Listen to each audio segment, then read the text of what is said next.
Efektivitas komunikasi interpersonal. Komunikasi ibarat darah bagi kehidupan manusia.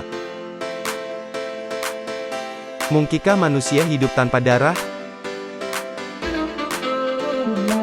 Darah berfungsi mengirimkan zat-zat dan oksigen yang dibutuhkan oleh jaringan tubuh, mengangkut bahan-bahan kimia hasil metabolisme dan juga sebagai pertahanan tubuh terhadap virus atau bakteri. Darah, sama seperti komunikasi, mengalami proses yang mengalir dari sumber yang dalam hal ini merupakan zat-zat dan oksigen ke jaringan tubuh, sebagai penerima. Mengangkut bahan-bahan kimia hasil metabolisme, sebagai pesan, dan fungsi pertahanan terhadap virus, bakteri, sebagai efek dan noise, yang menjadikan suhu tubuh kita stabil. Komunikasi efektif adalah jika semua pesan diterima cocok dengan maksud dari pengirim, cocok dalam artian apa yang dimaksudkan pengirim itulah yang dimaksud pula oleh penerima. Ada 5 level komunikasi efektif yaitu 1. Level komunikasi verbal merupakan bahasa. Berkomunikasi dengan bahasa verbal yang baik dan benar adalah kunci komunikasi yang efektif karena dapat memilih kata-kata secara tepat demi menggambarkan pikiran dan perasaan, singkat, padat dan jelas. 2. Level komunikasi fisik merupakan bahasa nonverbal yang berasal dari isyarat visual seperti kontak mata, gerak tubuh, sikap, pernapasan, postur, dan ekspresi wajah. 3.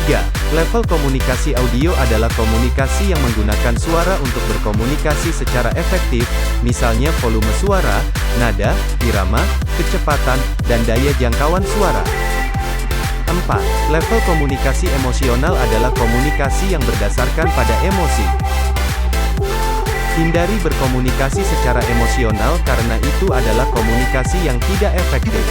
Kata-kata yang diucapkan dalam suasana emosi negatif akan menyakitkan hati orang lain, membuat mereka marah dan takut berkomunikasi dengan Anda.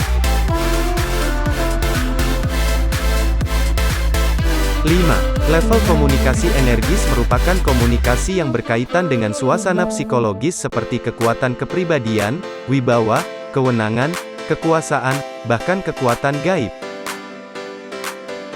Garis besar pandangan komunikasi interpersonal efektif.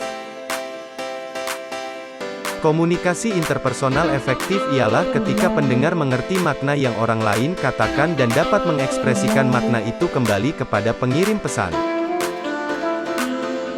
Komunikasi tidak efektif ialah ketika dua orang atau lebih terlibat dalam komunikasi interpersonal, namun tidak mempunyai kedudukan yang sama sebagai seorang pembicara dan pendengar, namun pendapat ini masih diperdebatkan.